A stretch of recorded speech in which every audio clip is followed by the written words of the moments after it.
তেওঁ মানুহৰ মৰম বুটলিবলৈ সক্ষম হৈছিল। কিন্তু কেৱল সংগীত জগতৰ লগত জড়িত হৈ যে তেওঁ অসমীয়াৰ প্ৰিয় হৈ পৰিছিল সেয়াও নহয়। তেওঁৰ মানৱতাবাদী গুণটোৰ বাবেও তেওঁ হৈ পৰিছিল অসমীয়াৰ প্ৰিয় জুবিন দা। তেওঁ নিজে কষ্টৰে উপাৰ্জন কৰা ধন কাৰোবাৰ সপোন পূৰণৰ বাবে, কাৰোবাৰ পেটৰ ভাতমুঠিৰ বাবে, কাৰোবাৰ শিক্ষাৰ বাবে, কাৰোবাৰ ৰোগীয়া শৰীৰ সুস্থ কৰিবৰ বাবে নিজ ইচ্ছাৰে দান কৰিছিল। গতিকে মোৰ দৃষ্টিত তেওঁ এজন মানৱ দৰদী লোক। তেওঁ মানুহক ভাল পাইছিল। তেওঁ হিন্দুক ভাল পোৱা নাছিল, তেওঁ খ্ৰীষ্টানক ভাল পোৱা নাছিল, তেওঁ মুছলমানক ভাল পোৱা নাছিল, তেওঁ শিখকো ভাল পোৱা নাছিল। তেওঁ ভাল পাইছিল কেৱল মানুহক। মানুহক ভাল পোৱা, মানুহৰ বাবে কাম কৰা এই মানুহজনে মানুহৰ লগতে প্ৰকৃতিকো বৰ ভাল পাইছিল।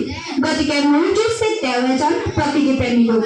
প্ৰকৃতিৰ লগতে জীৱ জন্তুৰ প্ৰতি থকা মৰমো মন কৰিবলগীয়া। মোৰ দৃষ্টিত তেওঁ এজন স্পষ্টবাদী লোক, যিয়ে ভালক ভাল আৰু বেয়াক বেয়া বুলি ক'বলৈ অলপো শংকাবোধ নকৰে।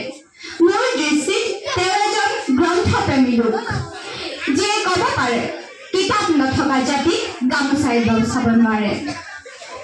জুবিন গাৰ্গ অসমৰ প্ৰকৃতাৰ্থতেই সম্পদ আছিল। ডক্টৰ ভৱেন্দ্ৰনাথ শইকীয়াদেৱে কৈছিল, তোমাৰ সন্মান সিমান হ'ব, শেষ যাত্ৰাত তোমাৰ সহযাত্ৰীৰ যিমান হ'ব। জুবিন গাৰ্গৰ মৃত্যুৱেও তাকেই প্ৰমাণ কৰি দিলে। তেওঁ শিশুৰ পৰা বৃদ্ধলৈ মানুহে ইমানেই ভাল পাইছিল যে তেওঁক শেষ বিদায় দিবলৈ সকলো আগবাঢ়ি আহিল, যাৰ বাবে তেওঁৰ শেষ যাত্ৰাও হৈ পৰি বিশ্বৰ ভিতৰত চতুৰ্থ বৃহৎ শেষ যাত্ৰা। জুবিন গাৰ্গ আমাৰ মাজত নাই, কিন্তু তেওঁৰ কণ্ঠহে স্তব্ধ হৈছে। তেওঁৰ সুৰবোৰ অসমীয়াৰ হৃদয়ত বাজি আছিল, বাজি আছে আৰু বাজি থাকিব। জুবিন গাৰ্গ অমৰ হৈ ৰওক। মোৰ দৃষ্টিত এয়াই জুবিন গাৰ্গ। ধন্যবাদ। চাকৰি ব্যৱস্থাৰ কথা কৈছোঁ। ইয়াৰ পিছতে